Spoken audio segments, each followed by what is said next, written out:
Hello. This video is not going to be a health update. I'm going to try not to talk about my cancer at all. This is going to be about the non-profit that I've started called Make Cancer History. And I'm just going to talk a bit about what has happened so far and what's about to happen, and maybe some longer term goals as well. So I started this, it really came just from making a Facebook group and a website to help educate cancer patients. Mainly I was passing on knowledge that I had been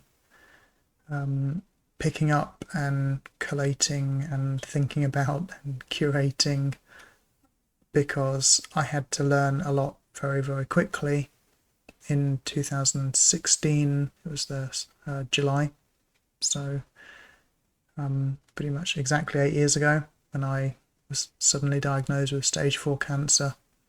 I had to learn very quickly because when my cancer was found, it was already stage 4, so already a terminal cancer. It wasn't that I, found the cancer in an earlier stage and it progressed to stage 4. So I was, racing against the clock from the beginning. And unbelievably, 8 years later, I'm still alive, but really in a race again. So people would find out about my story and would be contacting me through Facebook or Twitter, as it was then called. I think it's now called X. And people would be asking me what I was doing for treatment, and especially about what kind of treatment I had in Japan and how it was different from treatments in other countries. And I think people, particularly other stage 4 patients, realized that, years were passing and I was still alive. So people sort of were curious what I was doing differently. Sadly, in the cancer community, all our friends die after a while, pretty much, which is very difficult to deal with. Doesn't get any easier at all. But I'm trying to prevent that with this NPO. So there are lots of non-profit organisations, NPOs, and charities, and various institutes and things looking at cancer, campaigning about cancer. I noticed that many of the non-profit organisations focus a lot on awareness, and as far as I can tell, this doesn't really have any effect. Similarly, many non-profits are pushing for cancer screening, which sounds kind of like an obvious thing, but actually cancer screening, at least currently, doesn't really work. If you look at all the main cancer types, actually, they're often not found through screening in the vast majority of cases. Some cancers just present symptoms very late, so basically the symptoms appear when the cancer spread and the person unfortunately is in real trouble. Screenings working from like blood tests, for example, maybe are not very sensitive, so they can kind of miss people who do have cancer. And there's also always the issue of false negatives, false positives as well, where someone is told, the test shows you may have cancer, you need to do some further testing. And unfortunately, even the further testing is, a lot of it's not particularly reliable.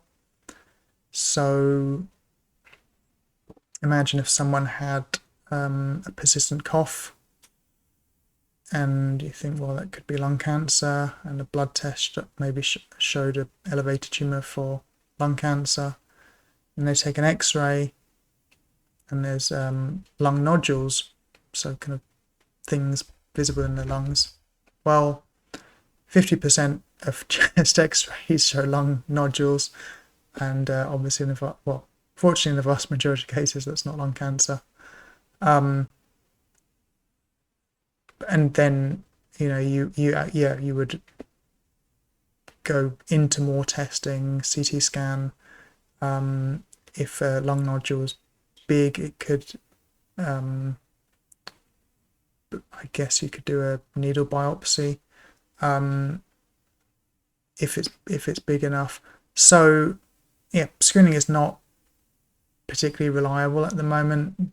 Companies are making big promises about things like microRNA as a cancer screening test, and looking for other things in the blood with these so-called liquid biopsies. However,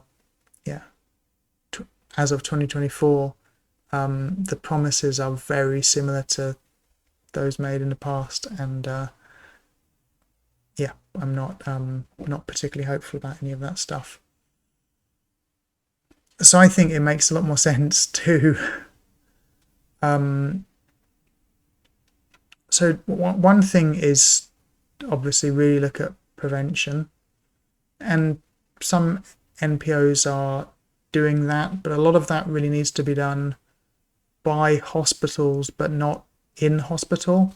So a lot of that needs to be like hospital outreach. So doctors and nurses visiting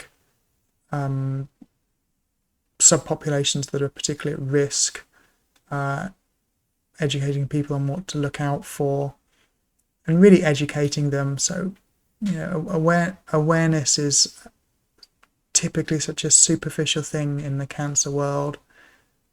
Often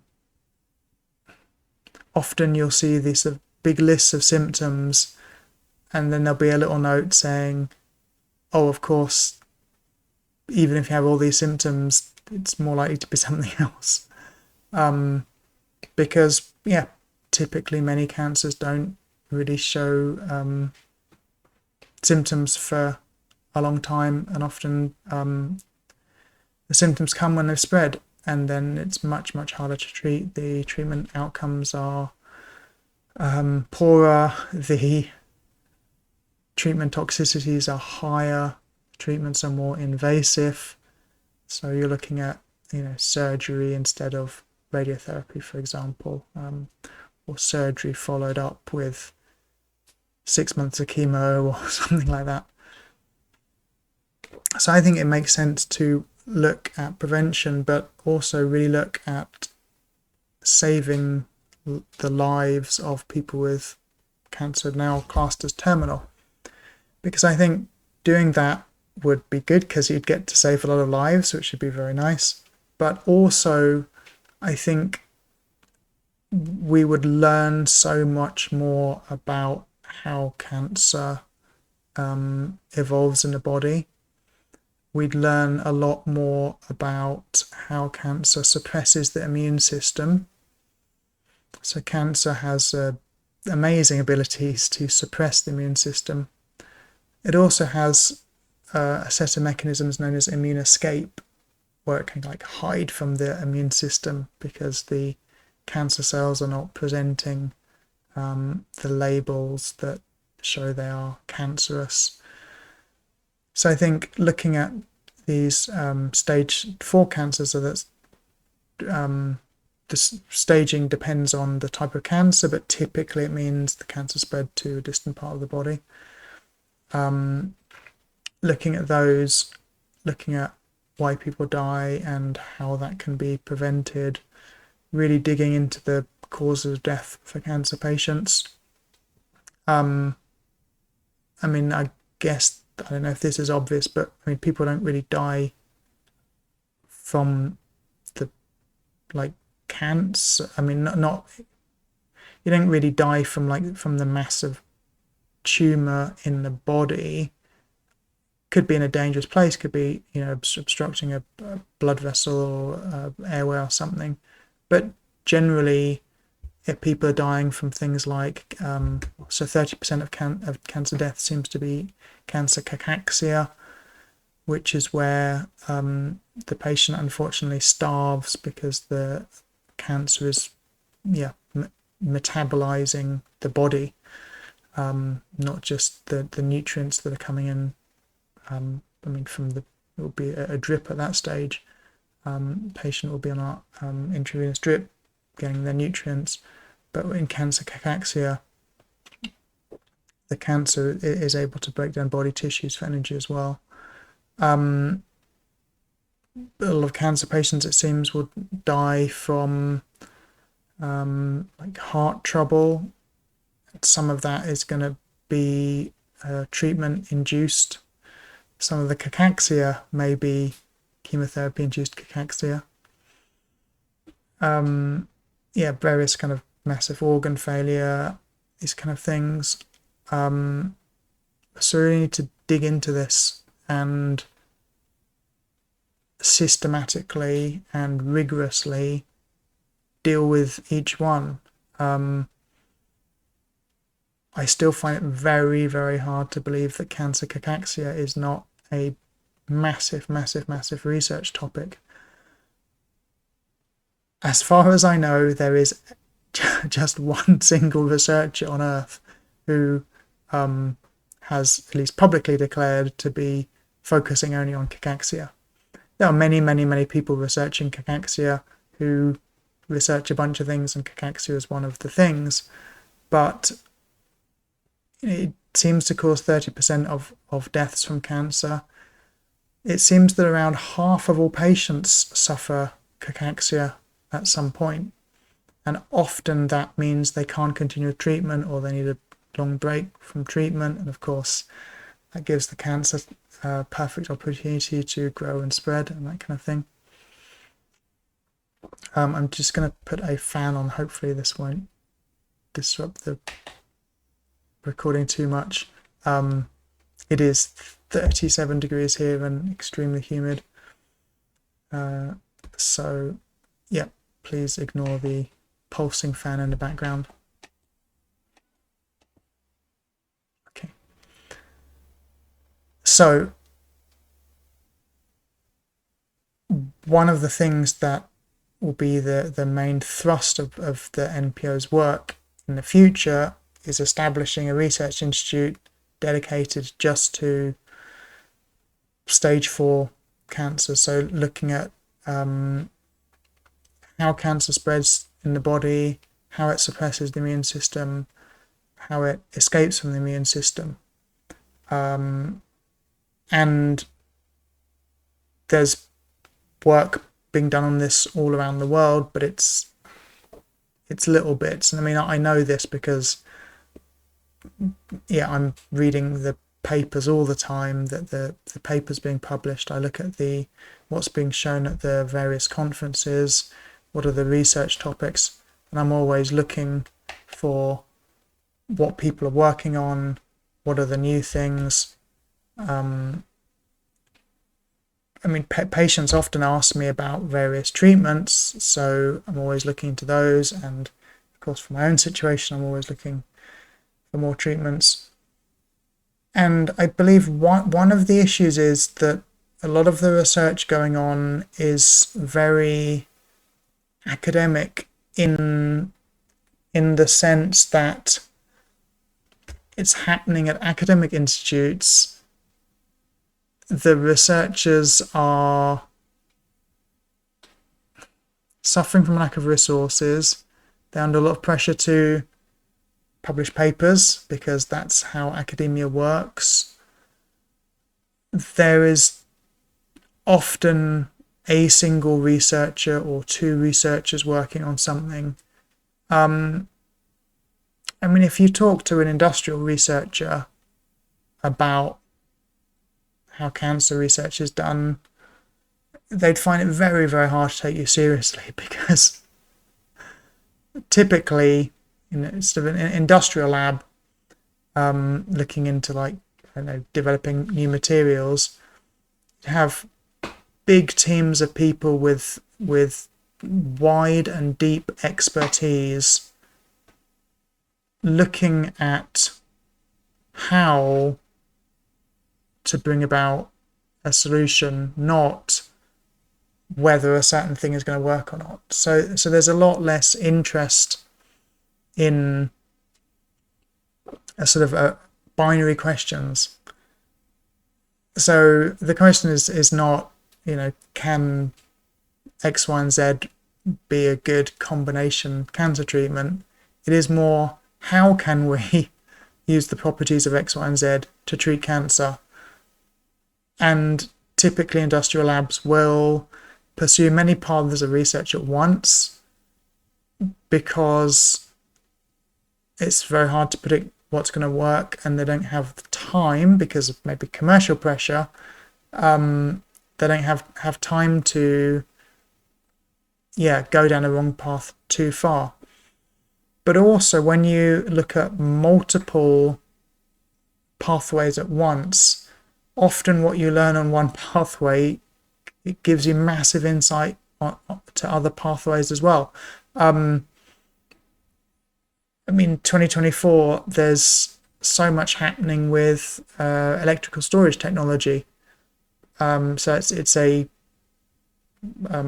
personal, deep interest of mine, and I'm a complete layperson when it comes to battery design. But I am following the developments closely, and it's remarkable to see how the level of ingenuity, I guess, is a big thing about finding the properties of certain new materials or some composite materials, and then aggressively finding ways that they can be used to make. The challenge for batteries is we need batteries that are cheap. So cheap as in like the units should be cheap, but the actual infrastructure should be relatively cheap as well. They have to have very high energy density. So physical small space storing a lot of electricity. If the battery's going to be mobile, like in a car or in a handheld device, it needs to be very light as well. So it's no good making something that is small but too dense to move. And a big concern is it has to be safe enough that you can chop the battery in half with an axe and it doesn't leak dangerous chemicals, doesn't catch fire, doesn't spit bits of burning molten metal at people or whatever. But if you look at the advancements, they are happening on a weekly scale. Now, obviously, there's a lot of commercial interest there. There's a lot of money there. With cancer, we should not be saying, well, there's not enough money in curing people or whatever. As societies, as countries, as humanity, we should really be saying cancer is horrifically expensive. In 2024, about one in three women get cancer if they live long enough. Maybe 1 in 2 men. The cost of treating the cancer, the cost of dealing with the side effects of the treatments, the cost of dealing with the side effects of the side effect treatments, the impact it has on families, and just the raw financial impact. It's huge. Now it's spread over time. It's spread in many areas of society. So people having to have time off work, people having to stop their careers to become a full or part-time carer for a family member with cancer.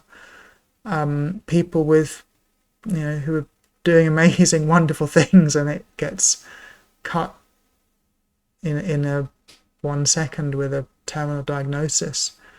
The cost is incredible, and it just makes economic sense to put some money in. There's no shortage of money around, as I think everyone knows. You just see what money gets spent on. There's clearly no shortage of money at the moment. Maybe in the future, when we're paying for many of the mistakes we're continuing to make now, money will be in short supply. But at the moment, there's plenty of money. In fact, I mean, in 2024, there's a surplus of money because after COVID calmed down, lots of people have money that they're itching to invest. So, one of the big future activities is to establish the Stage 4 Cancer Research Institute. I'll try and think of a cool name for it. And the institute will carry out research, like we will actually do some basic research, but mainly it will be applications of novel drugs or things that, treatments that looked very viable a few years ago, but were kind of maybe a bit ahead of their time. Another big area of focus has to be taking treatments that are cancer agnostic, so that's treatments that have a benefit for lots of cancers, and then aggressively optimizing them from economic terms. So there's a treatment in Japan used a lot, hypothermia therapy. Well, not really used a lot, but it's safe, cheap, possibly slightly effective for almost every cancer type, it seems. And not much is happening with it. It's not exciting, and it's one where a little bit of money, a little bit of optimization, making it's a medical device you lie in, so there's a lot of weight. There's a lot of power consumption.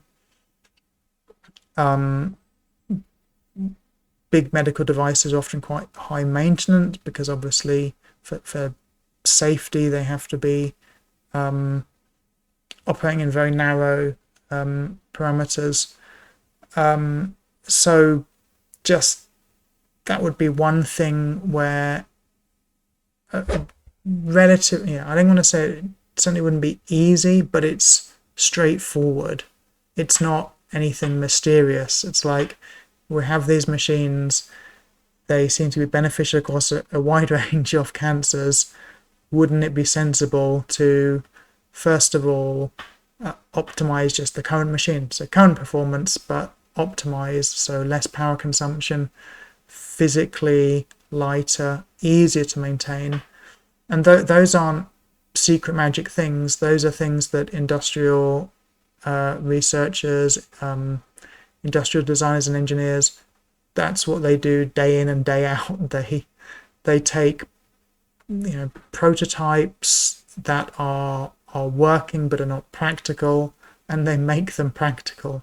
They look at the materials used and see which ones could be swapped out for materials that may be lighter, stronger, or maybe even heavier but considerably cheaper, or have other desirable properties. They look at power consumption. How can they reduce the power consumption to reduce the running costs so that the thing is more commercially viable? Well, that's the kind of thing that we can really work on. Mentioned quite a lot about cancer cachexia. In Japan, we just have one drug that's approved for cancer cachexia. I think it's only approved for lung cancer patients. But there are many potential drugs that are of benefit, but also we need really robust procedures, guidelines, assessments, so that cancer cachexia can be recognized early, have a multi-point intervention to make sure that the patient is able to take the nutrition that they need, and at least give them a good chance of doing some more treatment and hopefully get the cancer under control and stop the cachexia. So that would be another obvious area. I've had cancer treatment now for 8 years, and I'm becoming more and more committed to getting rid of chemotherapy as a cancer treatment. It really is not. It's not a pathway we should be really going on. There is the possibility of metronomic chemotherapy, so that's low dose chemotherapy over longer periods of time without breaks. But even though that can be much easier for the patient to tolerate in the short term, the long-term effects are still horrific. Chemotherapy is the use of poisons to try and treat cancer. It is not a good form of medicine. Now, there are many kinds of chemotherapies. They have different mechanisms of action, although they're all basically involved in interrupting the cell cycle so that the cancer can't grow and spread. But unfortunately, we have bits of our body that need to go through the cell cycle on a regular basis, and chemotherapy interrupts that. It inhibits that. If new chemotherapies are developed, and if ways are found to make the acute side effects of chemotherapy less, and if more drugs are developed to go along with chemotherapy, this just means chemotherapy can be used for longer, but then you're getting even more of those chronic effects. So things like, I am now acutely aware that chemotherapy can damage the enamel in your teeth. So your teeth just crack or chip away or wear away until you have, until you're losing teeth. And looks like I'm possibly going to lose 4 or 5 teeth sometime in the next few weeks. I'm hoping that it can be saved with root canal procedures, but it's going to depend on how structurally sound the teeth are. I need to have a CT scan to see if there's any dead parts in my jaw. One of the cancer drugs I use, Avastin, can cause necrosis in your jaw, and it will require very, very unpleasant treatments. So chemotherapy is not a good way to go. It really, really isn't. It's not a sensible way to move forward, like developing more and better chemo. There are many other treatments. There's this kind of culture of chemo being the backbone of cancer treatment that has to change. The backbone of cancer treatment should be immunotherapy. Treatment should be fitted around to support immunotherapy, and that is a path that is just going to produce better results. If you get good at developing chemo, then you just go along the wrong path faster. So main future plan for this year is getting that research institute started, and also doing the various publications. So in the UK there is a charity called Macmillan that does really quite good guides for patients, and and I've learned a lot from these. But the project of Make Cancer History, our publications are quite different, because one thing is that they really focus on the newest information, so the absolute newest cutting edge things, even though many of those treatments, for example, are not part of standard treatment at the moment. It allows cancer patients to look into, what could be a clinical trial that they might want to join, or they may be able to contact the drug company directly and get one of these newer drugs even before the trial stage, and do it with a hospital as a patient case study. Or, of course, people may read these guides about the latest cancer treatments and find that they can get the cancer treatments in another country, or a private clinic in their own country. So that's a big difference between our publications and others. But the other difference is, I think, much, much more significant, which is that all our publications come in a pair, as in there'll be a small version for the patient and a far more technical one for the medical specialist. So our first publication that we're working on at the moment, I'm writing the patient guide, and this is about taking care of your heart as a cancer patient. So cancer treatments are very, very toxic to your heart, cause a lot of, well, not just your heart, but your circulation in general, like the whole vascular system. And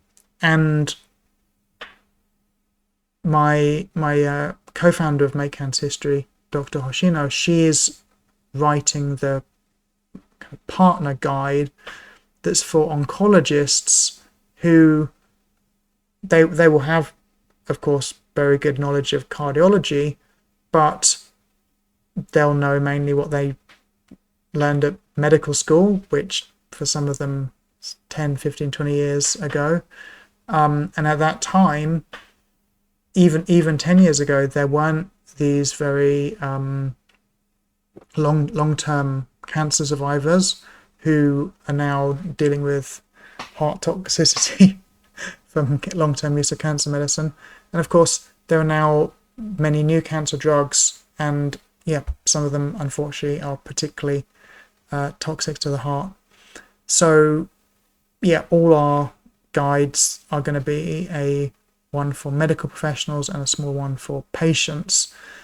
And another big thing about our guides is it's going to be far more two-way. So all throughout the patient guide, there'll be prompts to get the patients to get in contact with us, so that we can start building those connections with cancer patients.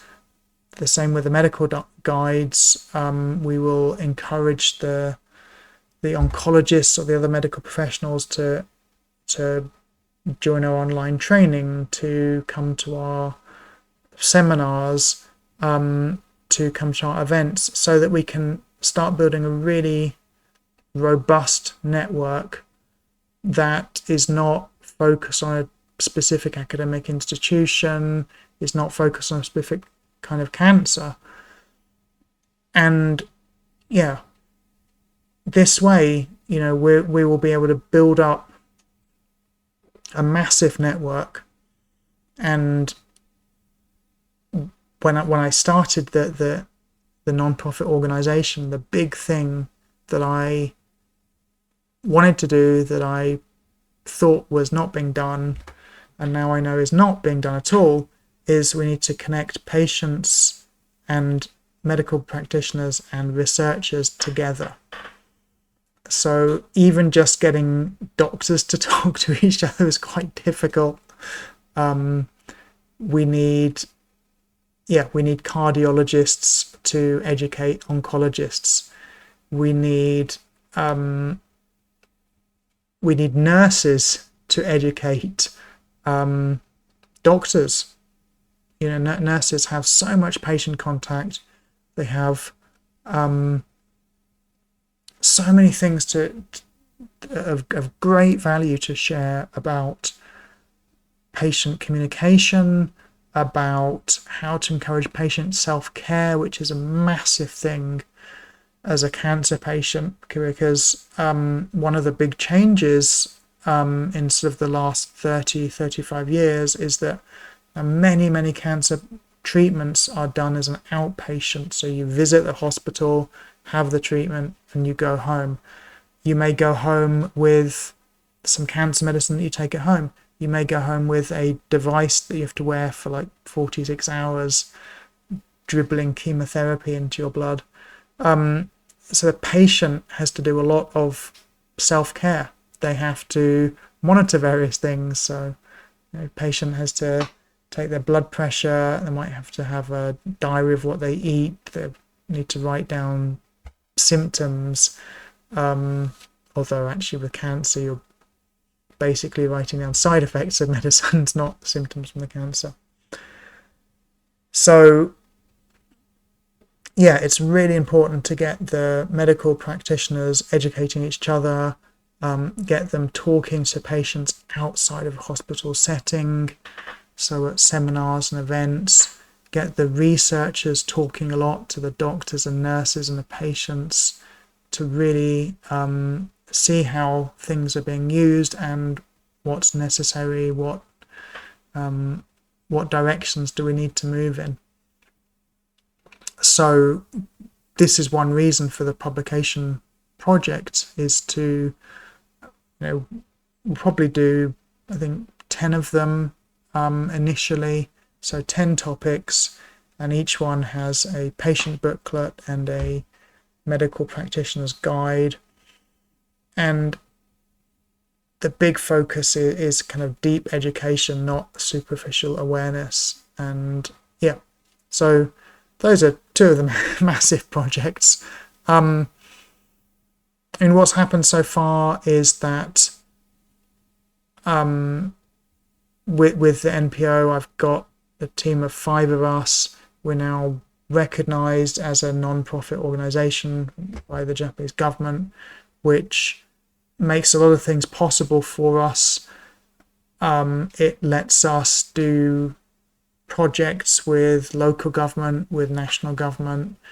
It lets us do things with public services like schools, libraries, universities, other big non-profit organizations can work with us. It lets us apply for various grants that are only open to non-profits. Those could be grants from government or grants from another non-profit or grants from companies. It lets us apply for support from companies for things like cheap or free software. Companies can, instead of giving us money, can give us very useful resources or the use of their facilities. So yeah, this month the big thing is that we're now certified as a registered non-profit. Surprisingly, it doesn't give us a massive amount of legal protection, and also the donations are still not tax deductible. When we've been operating for like between 1 and 3 years, we can apply for like an extra level of recognition, which will mean that everything's tax deductible. I'm unlikely to be around that long, so yeah, one of the things I'll work on is getting that changed. And one of the ways to do that is link up with other non-profits, because Japanese government is not going to listen to me and my tiny NPO, but for example, in Japan, there are something like 70 non-profit organizations helping cancer patients, and together this represents hundreds of thousands of cancer patients. So it may be that, yeah, with our collective power, we can get the law changed, or get maybe a fast track process where the government sort of investigate and audit the NPO very thoroughly, and then they can get tax deductible donations early or something like that. Another big thing in the short term is, of course, the NPO needs to do some crowdfunding, so some money for things. So we're doing a crowdfunding project in Japan to do our first publication, which is about heart health for cancer patients and heart issues for oncologists that they need to be looking out for in their cancer patients. So that's the big fundraising thing, and we'll have other fundraising events and things like that in the future. So this has been a very long video. Apologies. The only other thing to say is thank you so much for the donations to my cancer treatment. I've now got something like 20% of what I need, which is just incredible. I'm at the moment I'm trying to get either enough money to have intensive immunotherapy, or get the same amount of money but over a longer period, and just be able to have a single course of immunotherapy, maybe once a month for the next few months. So I'm about 20% so far. I think you have kindly donated something like $2,000, and I need something like maybe 11,000 for initial immunotherapy. So it's fantastic. So thank you so much, and please do share the link or donate if you can. So it makes a huge difference because it allows me to do the non-profit stuff, which is very, very important. So thank you for listening. Thank you for watching. The next video will definitely be shorter. Thanks a lot. Goodbye.